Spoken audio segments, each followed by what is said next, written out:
All right, we're going to discuss a little FaceTime lesson that I had here a little while ago with instructor and student of mine, John Berger.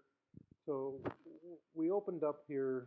He's obviously at the range and I'm at home, and we're just kind of discussing some of the patterns that we see with his golf swing here. So does a very good job of releasing his head, but when he does that, he tends to get his body diving forward. So he tends to get very kind of steep on it, hits low shots, a lot of toe contact, and kind of get the driver kind of going low left hooks.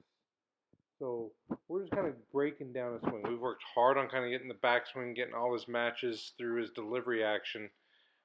But through that head release, which he always thought was an issue, we saw the lower body and the upper body kind of dive forward and kind of get way out in front of this golf ball, almost like he's hitting a downhill shot. So you can see me in the top screen over here demonstrating how when he opens up with his knees doing that little squat move, he tends to get over-rotated, which tends to pull his head forward, and he never gets into his launch portion of his golf swing. So we really want to work on trying to get him to launch and get those verticals going a little bit more in his swing. So those are the drills and things that we're going to look at here throughout this video.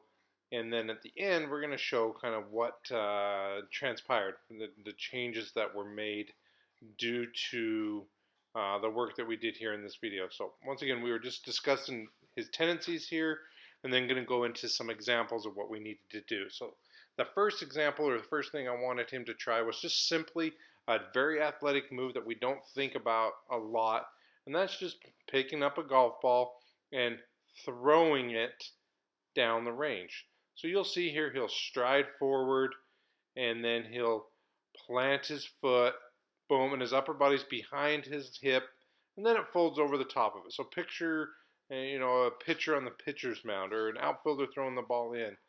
Their upper body carries them over the front leg because they stop and plant it on it. So here's John rehearsing his old feeling and then the new feeling right there you see. So he tended to over rotate, and now we're picturing and feeling that same thing he felt throwing that golf ball with this launch up feeling. So he's just trying to rehearse that feel on his own on the range as I'm talking through it. So that last rehearsal right there was really good. Hips still rotate, and then he's feeling himself plant and launch up, hitting those breaks, feeling of kind of stopping the rotation from going forward and around and start to go more up in the air. And then what we're going to do is we're going to hit a shot right here with that feeling. Boom. And you can see how well he hit the brakes. So now we just got that nice feeling here. Again, he's just working through that feel of hitting those brakes just like he did when he was throwing that golf ball. And this is in slow motion here. Boom. Locked up. His head didn't dive and get in front. Everything was really, really good right there. Up and through. Really, really hit the brakes. This was the next drill that we worked on. We just took the range divider there. It was probably a 1x1 or something. And had him put his, almost like he was a left-handed pitcher on the mound. And not a full wind-up situation. So he had the outset part of his foot on that thing as if it was a pitcher's rubber. And he's going to try to push away from the target with that left foot. So another example of hitting the brakes, pushing away from the target with the outstep of his foot so he can post up and rotate around. So then we're going to see a slow motion of that swing right here. So he rotates, and you can see that posting up in his leg action. And that's what we're after right here, is just that feeling of hitting the brakes and getting into that launch so that the club head can accelerate down into the ball very, very rapidly. So right here, rotate, hits the brakes, up and through. His head is still behind his hips. Very nicely done. So this is us just kind of recapping those feels that we had right there and kind of going through what happens to the club. Obviously, sometimes when we over rotate, John talks a lot about getting stuck.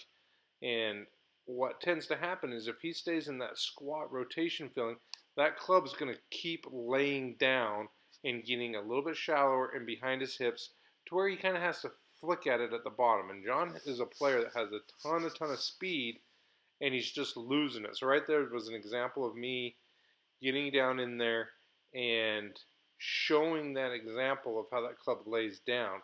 And then, but when we hit the brakes, it keeps it from laying down and gets the club to stand up, back down into impact. So that was me demonstrating that and getting that club to kind of stand up, down into impact, just so John has a visual of what's going to happen to his fills and the changes in the downswing due to the work that we were doing there. So we're just talking through that. He's giving me his feedback, what he's feeling, the questions he's having, and I'm just demonstrating what those feels may be and what to look for and things. So right here I'm demonstrating throwing a ball again, or we use the example of like a javelin thrower or even a shot putter where they rotate and then they push up and try to push that shot put ball very high and out and down into that target range. So we're just talking through some of those feels and things that we would see. Similar to what would happen in a normal lesson, but obviously there's less balls being hit because we're having to discuss and talk a little bit more. And the practice time is going to be a little bit more of him doing it on his own and seeing the changes in the ball flight there. So these types of video lessons and remote lessons like this are very productive and kind of aren't utilized enough. And it's simply because we don't get to see as much ball flight. So it's very much left to being a fill-oriented type challenge here, to where the player's got to feel and be able to express what he's feeling throughout the practice session so that we know what to work on and where to go from there. So we're just continuing. We're talking through what he was feeling with a couple of those drills.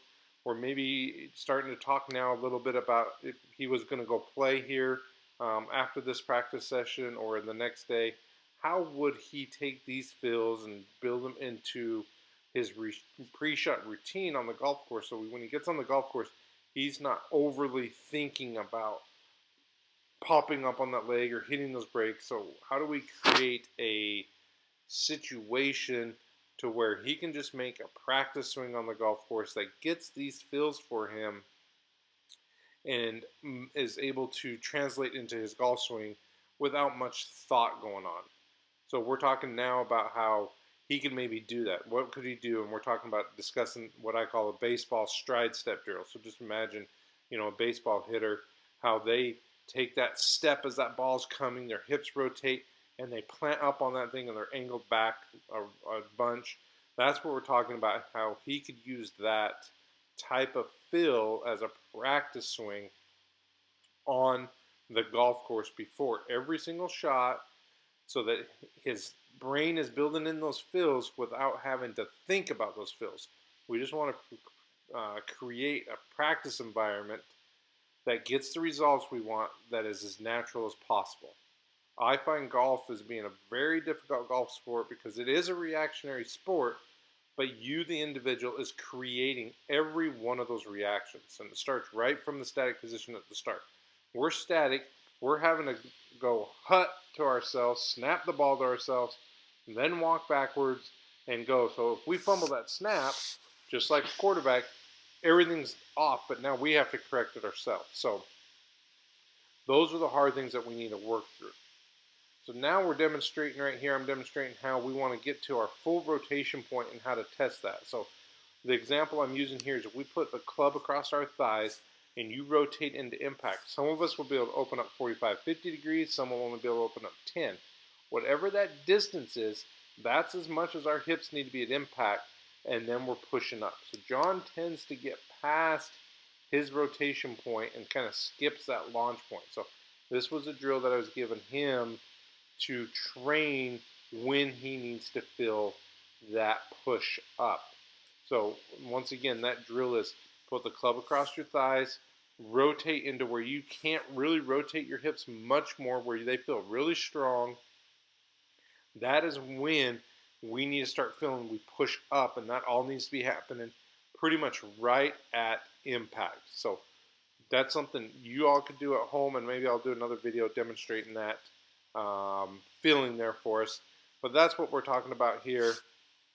And then we're just going to conclude this video FaceTime lesson here with him demonstrating that baseball step drill where he's right there, feet are together, he's stepping, and he's just going to hit these out here at 30-40%. So you can see how much speed John has, because that's 30-40%, but you can see that whip at the bottom because he hit the brake. So now this is that same feeling, nice and slow motion right here going into that hit.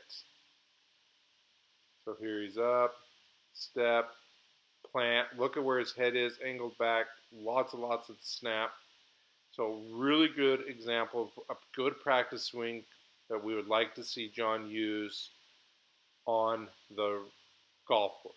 So this is just us wrapping up. Now we're just talking back and forth about what feels to look for, to know when he's doing it right, know when he's maybe missing a little bit of it, and kind of concluding, wrapping up what we worked on and the feels that he had, and how to take those and move those things forward going on this game. And then right after this, what we're going to see is the video comparison of the last lesson we had and the changes that we saw in this lesson. So take a listen to those as well. All right, John, let's take a look here at a couple things. So first thing, we worked a lot on the takeaway and some of those other things.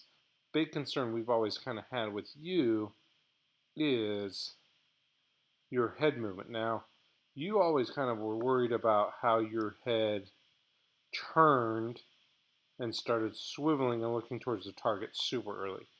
I haven't been that worried about that. What I have been worried about is this over squat and then rotate. So you're going to see here as we go to the top of this one here, you rotate right around your front post, axis symmetry, stays really good. You get turned behind it because you went on your front post. So all that's really good. Backswing left rise here is really good. But now, right, this next move right, boom. So see how you kind of squat and lunge forward with your whole chest, everything. So your hip didn't go really any more forward. All right, so if we get up to the top and draw kind of like here, your tush line hip, it doesn't go a whole lot more forward. You kind of set into it and then just start to rotate. But you can see how far your whole torso, everything is forward. Now you've held this lag for a long time, and you can't consistently time this up and hit. Now you're posturing up in that left leg right there, but that's super late. We need that to be right around impact. And you'll see that really well from this down the line view here. Great looking spot at the top. Boom, you're back to neutral. Now we got to hit the brakes and start to post up and continue to rotate. And you can see you just rotate, rotate, rotate, rotate. And now post up. We're super late, so we're missing all that explosion through that bottom hit. So, like I said, we're going to really focus more on this front view and what it looks like. And today we had the chance to do a little bit of FaceTime work as we're going through this quarantine time here. So you were able to get out and hit some balls, and we talked about through some drills and stuff online that we talked about, and then this was the end result. So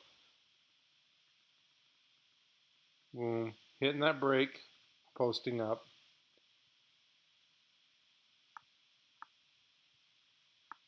So you're going to see here, boom. So obviously this is driver, which I love, because now what we're trying to do is the club that we're hitting the hardest. Let's see how that head looks now here. So you're going to see here,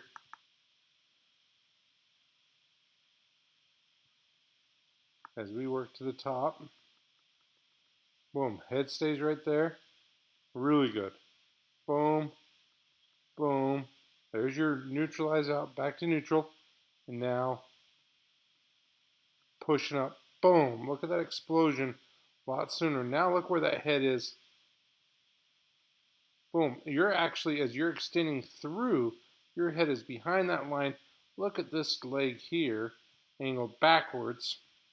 And that goes perfectly with that baseball drill that we did, right? That step hit into it just like a baseball player does. That is really, really good versus on this side, your chest is getting up over the top of that leg a little bit too much. You're actually leaning forward a little bit. And that explains why your driver the last week and a half or so was super low and a lot of toe low spin hooks going on. So I'm going to put up here an example of Dustin Johnson.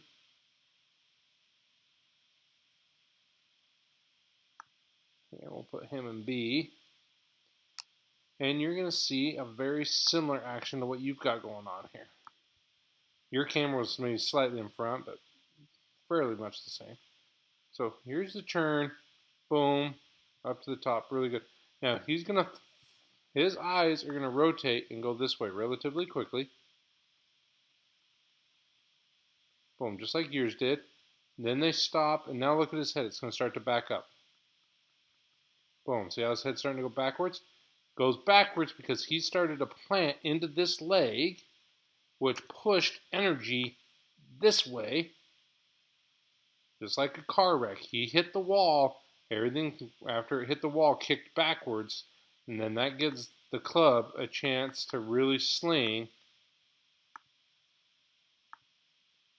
and get out here in front.